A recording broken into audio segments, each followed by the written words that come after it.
मैंने ये देखा है कि अगर 100 लोग सोचते हैं बीमार हैं, उनमें से 10 ही लोग असली बीमार पेशेंट निकलते हैं, 90 लोग ऐसे हैं जो इस तरह के ट्रैप में फंसे होते हैं। ट्रैप से निकालने के लिए you need education, you don't need medication. Short में बताना चाहूँगा, 250 का एक आंकड़ा दिमाग में फिट कर लीजिए। अगर आपका सिस्टोलिक और डायस्टोलिक ब्लड प्रेशर दोनों को जोड़ लीजिए ऊपर नीचे, अगर 250 से नीचे नीचे है तो नॉर्मल रेंज में ही है। फॉर एग्जाम्पल 160/90 टोटल कितना हो गया? 250। जो अगर डायबिटीज में खाना खाने के 2 घंटे बाद 250 mg/डेसीलीटर से नीचे अगर ब्लड शुगर है तो नॉर्मल है। अच्छा, ये मेरे आंकड़े नहीं है, मेरे आंकड़े नहीं है, ये ACP गाइडलाइन 2018, जिसमें सारे रिपोर्ट इकट्ठे करके दुनिया भर के तब वो आंकड़े आए। हालांकि वो आंकड़े आप तक नहीं पहुंचे, वो अलग बात है। अगर वो गाइडलाइन आपको चाहिए तो ई बुक पढ़ सकते हैं। ये एक ई बुक है, ये एक ई बुक है। इसमें पूरे दुनिया भर के जो एविडेंसेस हैं, जो गाइडलाइन के एसोसिएशंस हैं, वो जो बोल रही है वही मैंने लिख के दिया है। आप जो सुन रहे हैं वो मेडिकल साइंस नहीं, वो मेडिकल इंडस्ट्री की बात सुन रहे हैं, जहां पे कोई एविडेंस नहीं है। मैं सिर्फ इतना बोल रहा हूं कि मैं जो एविडेंस है वो आप तक पहुंचा रहा हूं। उसको लेके कितना इस्तेमाल करना है वो आपके ऊपर है। कोलेस्ट्रॉल में टोटल कोलेस्ट्रॉल अगर 250 से नीचे है तो सब ठीक है, 250 से अगर ऊपर है सिर्फ इतना कीजिए कि कोलेस्ट्रॉल खाना बंद कर दीजिए। कैसे पता चलेगा किस खाने में कोलेस्ट्रॉल है? जो खाना जानवरों से आती है वही कोलेस्ट्रॉल होता है उसमें, जैसे अंडा, मछली, मीट या दूध से बना हुआ कोई भी चीज। सिंपल है। भगवान ने प्लांट को, पौधों को कोलेस्ट्रॉल बनाने की ताकत दी नहीं है। काजू पौधे से आता है या जानवर से आता है? पौधे से आता है, तो जीरो कोलेस्ट्रॉल। कैसे पता चलेगा कोलेस्ट्रॉल है कि नहीं? Just ask from where it is coming, that's all, right. तो ऐसा नहीं बोल रहा हूं कोलेस्ट्रॉल कोई दुश्मन है, लेकिन ऐसा बोल रहा हूं कि एक तरह का कोलेस्ट्रॉल जो बॉडी बनाती है और एक तरह का जो आप खाते हैं। बॉडी उतना ही बनाएगी जितना बॉडी को चाहिए। जो आप खाएंगे दैट बिकम्स एन एक्सेस, जो आप खाएंगे उसी को तो कम करना है, राइट। तो अब देखिए, ये डॉक्टर रिचर्ड स्मिथ, दुनिया का सबसे बड़ा medical journal, British medical journal, पूरे ग्रुप के चीफ एडिटर रह चुके हैं 25 साल। 2016 में यूनिवर्सिटी ऑफ मैसूर के 100 साल पूरे हुए थे, तब चीफ गेस्ट थे, मुझे मिलने का मौका मिला। मेरा DIP डाइट पे लेक्चर था इनके लेक्चर के बाद, तो इनसे बातचीत करने का मौका मिला। इन्होंने एक डेफिनेशन दिया कि आज की तारीख में हु इज हेल्दी, ये उन्हीं का स्लाइड है। हेल्दी वही है जिसने डायग्नोस्टिक्स टेस्ट खूब सारे नहीं कराया हो। जो भी डायग्नोसिस कराएगा उसमें कुछ ना कुछ कमी मिलेगी, ये इनका कहना है, जो कि मैं मानता हूं।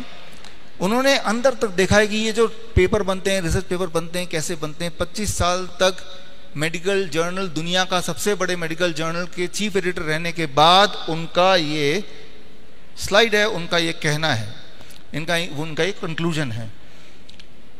तो कंक्लूजन ये है, ये आखिरी स्लाइड है, ये रूल नंबर 1 का, कि दुनिया भर में ये देखा गया है कि जनरल चेकअप, एनुअल चेकअप, कई सारे लोग जो कॉर्पोरेट में काम करते हैं साल में एक बार एनुअल चेकअप फ्री होता है उनको, फ्री है करा लिया। फ्री वाली चीज सबसे खतरनाक होती है, आपने सुना ही है। तो दुनिया में 17 इसमें क्लिनिकल ट्रायल रिसर्च पेपर बने हैं कि जो लोग एनुअल चेकअप कराते हैं इन कंपैरिजन टू जो लोग नहीं कराते हैं, क्या जो लोग कराते हैं उनको इसका लाभ मिलता है, वो ज़्यादा लंबा जीते हैं, उनकी क्वालिटी ऑफ लाइफ ज़्यादा अच्छी होती है। ये क्वेश्चन का जवाब ढूंढना चाह रहे थे। 17 के 17 clinical trials and observation studies को इकट्ठा करके एक मेटा एनालिसिस निकाला, और वो मेटा एनालिसिस आपके आंखों के सामने है। कॉक्रेन डेटाबेस सिस्टमेटिक रिव्यू 2019 में छपा, और ये रिव्यू ये कहता है जिन लोगों ने जनरल चेकअप कराए उनकी मौतें जल्दी होती हैं और उनकी क्वालिटी ऑफ लाइफ कम होती है इन कंपैरिजन टू जिन्होंने कोई चेकअप कभी नहीं कराया। ये क्लियर एविडेंस है, राइट। Thank you. तो एविडेंस इतने सारे मैं इसलिए देने पड़ रहे हैं क्योंकि दिमाग में बहुत गहराई तक घुस गया है कि रोज रोज डायग्नोस्टिक कराओ। खास तौर पे मेरे जैसे इंसान, हमारा पाला रोज ही पेशेंट से पड़ता है, लेकिन रोज ही मेरा पाला 90% नकली पेशेंट से पड़ता है और 10% ही असली पेशेंट से पड़ता है। तो हो सकता है कि मेरा समय बच जाए कि नकली वाले पेशेंट समझ जाएं कि वो नकली पेशेंट एक्चुअली वो पेशेंट है नहीं, उनके दिमाग में घुसा दिया गया कि वो पेशेंट है। आप पेशेंट सिर्फ तभी हैं जब आपके बॉडी में कोई सिम्टम है। याद रखिए, अगर आपको कोई दर्द है, कोई पेन है, नींद नहीं आ रही, डिप्रेशन में है, यू आर रियल पेशेंट। अगर आपको कोई तकलीफ नहीं है, मैं पेशेंट से पूछता हूं कोई तकलीफ है, बहुत सोच के बोलते हैं कि 4 दिन पहले हेडेक हुआ था, तो मैं समझ जाता हूं ये नकली पेशेंट आ गया है, राइट। नकली पेशेंट को तभी नाम दिया गया पेशेंट, मतलब you have to have patience, right. तो आपको समझना पड़ेगा नकली पेशेंट असली पेशेंट में डिफरेंस क्या है। तो और नकली पेशेंट आते हैं हमारे हॉस्पिटल में, भर जाते हैं, हमें बहुत सारा पैसा भी देते हैं, राइट। तो उससे कमाई भी हो सकती है, राइट। लेकिन फिर भी at the end of the day, for the sake of humanity, सच्चाई तो यही है कि हम में से, मैंने ये देखा है कि अगर 100 लोग सोचते हैं बीमार हैं, उनमें से 10 ही लोग असली बीमार पेशेंट निकलते हैं, 90 लोग ऐसे हैं जो इस तरह के ट्रैप में फंसे होते हैं। ट्रैप से निकालने के लिए you need education, you don't need medication. Simple बात है ना। अब बढ़ते हैं ठीक कैसे होना। जो 10% असली पेशेंट हैं, जिनको चेस्ट पेन है मान लो, वो तो असली है ना, कि जब भी सीढ़ी चढ़ेंगे चेस्ट में पेन होगा, they are the true patients. जिनके पैरों में सूजन होती है, they are the true patient. जिनके कोई ट्यूमर है, उनके ब्लीडिंग हो रही है, वो असली पेशेंट है। उन्हें क्या करना है, अब उस पर आ रहे हैं। अगर आपको कोई भी दर्द है, अगर आपको ब्लीडिंग हो रही है, अगर आपको ट्यूमरस ग्रोथ है, तो हम अपने हॉस्पिटल में क्या करते हैं जो आप घर पे भी कर सकते हैं और क्या नहीं करते हैं, थोड़ा सा आगे चलते हैं समझाने के लिए, ताकि आप कंफ्यूज ना हो। हम दोबारा आते हैं द फिश मॉडल। ये एक्वेरियम है, इसका जो पानी है वो गंदा हो चुका है, फिश सारी बीमार पड़ जाएंगी। अब इसको, फिश को ठीक करने के लिए कभी जुकाम हो गया, कभी बुखार हो गया, कभी सिर दर्द हो गया फिश के, फॉर एग्जाम्पल, हम बार बार दवाइयाँ दे रहे हैं और थोड़ा रिलीफ मिलता है, फिर फिश बीमार पड़ जाती है। अगर आपसे मैं पूछूं क्या करना होगा उस फिश के को ठीक करने के लिए, तो क्या जवाब है?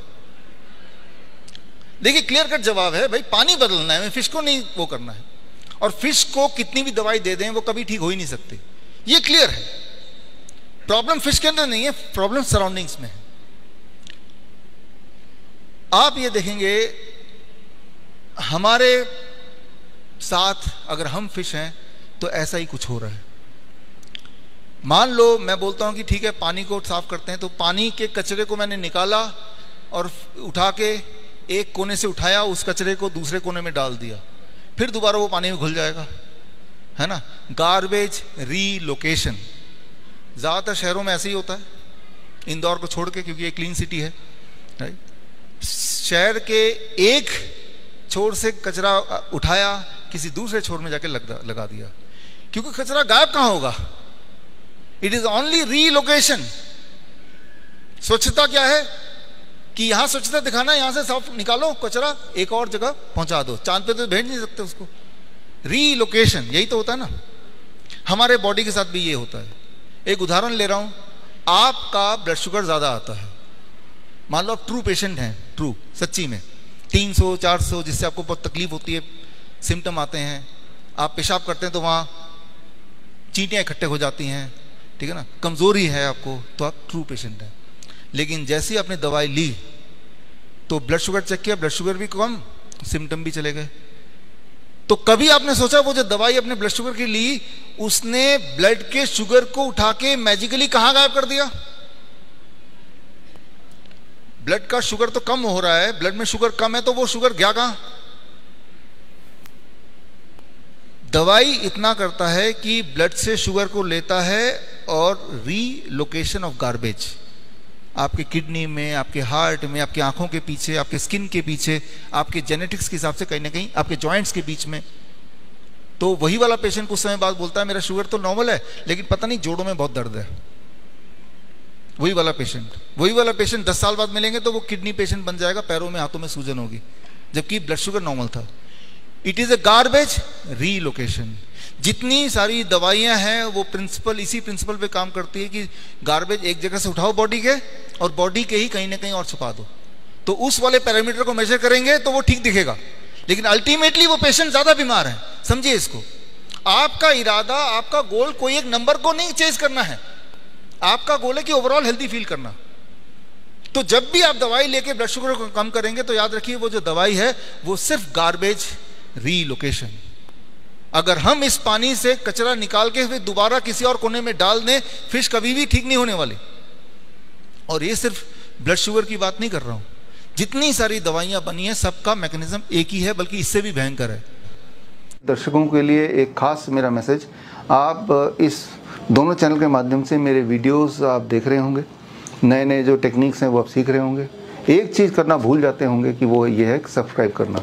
सब्सक्राइब कीजिए ताकि जो मेरे नए टेक्निक्स हैं, नए वीडियोस हैं, वो राइट टाइम पे आप तक पहुँचे, सबसे पहले पहुँचे।